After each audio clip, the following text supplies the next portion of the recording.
மக்களே வணக்கம். வாங்க, இன்றைக்கி நம்ம ஒரு மருந்து தயாரிக்க போகிறோம். என்ன மருந்துன்னு பார்ப்போம். இப்போ இது வந்து பிரண்டை. இதெல்லாம் கொஞ்சம் முத்தின பிரண்டை. இதெல்லாம் கொஞ்சம் பிஞ்சியாக உள்ளதெல்லாம் நம்ம வந்து துவையலுக்கு யூஸ் பண்ணிக்கலாம்னு சொல்லிட்டு பிஞ்செல்லாம் தனியாக பொறுக்கியிருக்கேன். இதெல்லாம் கொஞ்சம் முத்தல் பிரண்டையெல்லாம் மருந்துக்கு தயார் பண்ணுவோம். இதெல்லாம் தனித்தனியாக எடுத்துருவோம். வாங்க, எல்லோரும் பார்த்தீங்கன்னா கால் வலி முழங்கால் வலின்னு உட்காந்து எந்திரிக்க முடியல. அதுக்காக தான் இந்த மருந்து தயாரிக்க போகிறோம். இப்போ இது பிரண்டையில் அதிகமாக மருத்துவ குணம் இருக்கிறதுனால இது எல்லாத்துக்குமே யூஸ் பண்ணலாம். பிரண்டையை புழிஞ்சுனா வைரம் கூட கரையும்னு சொல்கிறாங்க. அவ்வளோ ஒரு மருத்துவ குணம். எடுத்துக்கலாம். இப்போ இதெல்லாம் ஆஞ்சி எடுத்துட்டோம்னா இது கொஞ்சம் முத்துனது, கொஞ்சம் கையெல்லாம் அரிக்கும். அதனால் சின்ன சின்ன பீஸாக கத்திரிக்கோலை வச்சு கூட போட்டுக்கலாம்.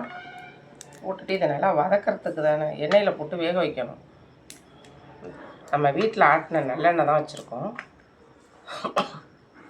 இதை பாருங்கள், இதெல்லாம் நல்லா கொழுந்து. இதை வந்து நம்ம துவையலுக்கு பயன்படுத்திக்கலாம். துவையலுக்குங்கும் போது நரம்பெல்லாம் இருக்காது. இதில் கொஞ்சம் நரம்பு ஒரு முத்துனதுனால அது கொழுந்தில் நரம்பெல்லாம் வராது. இப்போ இது 1/4 கிலோ எடுத்துருக்கேன்.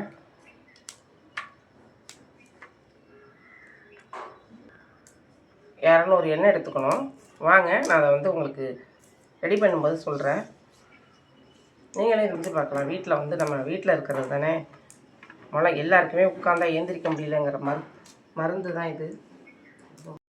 இப்போ நான் இது துவையலுக்கு ரெடி பண்ணுறேன். இப்போ பாருங்கள், இது ரொம்ப நல்லா கொழுந்தாக இருக்கிறதுனால நம்ம அந்த கொத்தரங்காய் ஆஞ்சா அப்படி சண்டு வரும்ல, அது மாதிரி அந்த தோல் மட்டும்தான் வந்துடும். இதில் எதுவுமே இருக்காது. ஆனால் இந்த பிரண்டையில் உள்ள மருத்துவ குணம் எதுலேயுமே இல்லை. பிரண்டையை தொக்கு செய்யலாம், துவையல் செய்யலாம், சட்னி பண்ணலாம், எல்லாமே செய்யலாம் இதில்.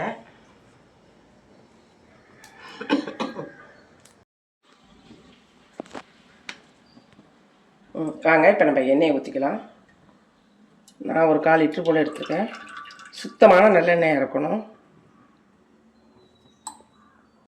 இப்போ வாங்க, இதெல்லாம் நம்ம துண்டு துண்டாக போட்டு எடுத்துக்கிட்டு, ஏன்னா நீட்டமாக இருந்தால் நம்ம எண்ணெயில் எண்ணெய் நிறைய இருந்தால் அது முழுகணும்ல. சின்ன துண்டாக இருந்தால் தான் சீக்கிரம் எண்ணெய் முழுகும். அதனால் எல்லாத்தையும் துண்டு துண்டாக்கி போட்டு வச்சுப்போம்.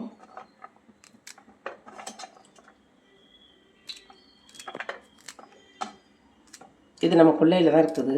இப்போ கிடைக்கிது. எங்கேயாவது போனால் நம்ம வழியில் கிடைச்சா கூட இதெல்லாம் நீங்கள் எடுத்துகிட்டு வந்து செஞ்சு பாருங்கள். எங்கேயுமே இல்லாமலாம் இருக்காது இந்த பிரண்டை. நம்ம வீட்டிலே ஒரு சும்மா ஒரு சின்ன கன்று இருந்தால் கூட நீங்கள் அதில் ஒரு குச்சை ஊனி வச்சிங்கன்னா அது பிடிச்சிக்கும். நல்லாவே படந்துடும் இந்த பிரண்டை. ஏன்னா டெய்லி 2 பீஸ் எடுத்து போட்டு கூட நீங்கள் வந்து சட்னிக்கு தக்காளி சட்னிக்கு வதக்கும்போது 2 கூட வறுத்து வதக்கிட்டு சாப்பாட்டுக்கு செய்யலாம்.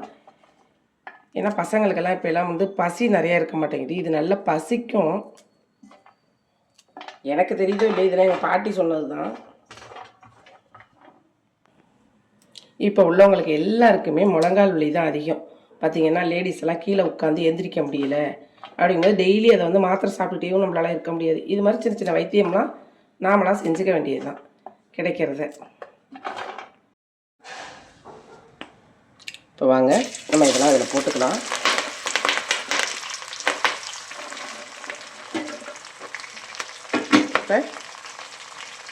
இப்போ இதை நல்லா எண்ணெயில் போட்டு எண்ணெய் நல்லா பொங்கிட்டு இருக்கு. நம்ம வந்து ஏதாவது பலகாரம் செய்யணும்னா அந்த எண்ணெயை முறிச்சிருவோம். இப்போ இது மருந்து தானே செய்கிறோம், அதனால் நம்ம இதெல்லாம் எதுவுமே செய்ய தேவையில்லை. இது எண்ணெய் பொங்குது. இது வந்து இப்போ நம்ம வந்து மருந்து செய்யறதுனால இது பொங்குறதோடய பரவாயில்லன்னு சொல்லிட்டு நம்ம வந்து இதை வதக்கிட்டு இருக்கோம். அதே நம்ம வீட்டுக்கு ஏதாவது செய்யணும்னா இதை வந்து ஒரு புளியை போட்டோ இல்லை ஒரு கொய்யா இலையை போட்டு முறிச்சிருவோம். நாங்கள் முறிச்சிட்டோம்னா அந்த நுரையெல்லாம் எதுவும் இருக்காது. இதுக்கு நம்ம அதெல்லாம் செய்ய வேண்டியதில்லை. இந்த எண்ணெயிலே நாங்கள் கருவேப்பிலை போட்டு தான் அரைச்சிருக்கோம். இப்போ எண்ணெய் ரெடி ஆகிடுச்சு. இதை நம்ம ஒரு பாட்டிலில் ஊற்றி வச்சுக்கிட்டு முழங்காலில் வந்து வலிக்கும்போது நல்லா கை நிறைய உள்ளங்கையில் ஊற்றி அதை நல்லா தேய்ச்சோன்னா நான் அதை காட்டுறேன் பாருங்கள். நான் உங்களுக்கு தேய்ச்சி காமிக்கிறேன். இந்த எண்ணெய் ரெடி ஆகிடுச்சு பாருங்கள். இந்த பக்கம் துவையலுக்கு ரெடி ஆகிடுச்சு. இதை நம்ம பிரண்டை துவையலுக்கு இந்த கொழுந்தா பறிச்சோம் இல்லையா, அதை போட்டு வதக்கிட்டு இருக்கோம். இப்போ நம்ம இந்த துவையலுக்கு ரெடியானதெல்லாம் ரெடி பண்ணி வச்சுருக்கோம் பாருங்கள். இது தேங்காய், இங்கே பாருங்கள், மிளகாய், 2 பல்லு பூண்டு, ஒரு துண்டு இஞ்சி, கொஞ்சமாக ஒரு எலுமிச்சம்பழம் அளவுக்கு புளி, ஒரு துண்டு பெருங்காயம், கொஞ்சம் உப்பு, அவ்வளோதான். நல்லா இப்போ இது போகிற அளவுக்கு நல்லா வதக்கிக்கணும். அப்போ தான் உங்களுக்கு துவையல் நல்லாயிருக்கும். இல்லைன்னா நாக்கெல்லாம் அரிக்கும். ஃபுல்லாக நைட்டு வச்சுருந்துட்டு இப்போ பாருங்கள், மறுநாள் இதெல்லாம் வடிகட்டிடலாம். வடிகட்டி நமக்கு முழங்கால் வலி இருக்கும் வர இடத்துல நல்லா உள்ளங்கையில் ஊற்றி நல்லா தேய்ச்சிங்கன்னா வலி கேட்கும். நீங்கள் வேணால் இதை தேய்ச்சிட்டு அப்படி தேய்ச்சிங்கன்னா அந்த கை வலி, கால் வலி, இது மாதிரி முழங்காலில் இப்படி தேய்ங்க. நல்லா உள்ளங்கையில் ஊற்றி நல்லா அழுத்தம் கொடுக்குற அளவுக்கு தேய்ச்சிங்கன்னா அந்த வலி இருக்காது, கால் வலி. உங்களுக்கு யாருக்காவது முழங்கால் வலி இருந்ததுன்னா இந்த எண்ணெய் வேணும்னா நாங்கள் கேளுங்க, நாங்கள் தயாரித்து தரோம். உங்களுக்கு இந்த வீடியோ பிடிச்சிருந்துச்சுன்னா லைக் பண்ணுங்கள், ஷேர் பண்ணுங்கள், கமெண்ட் பண்ணுங்கள்.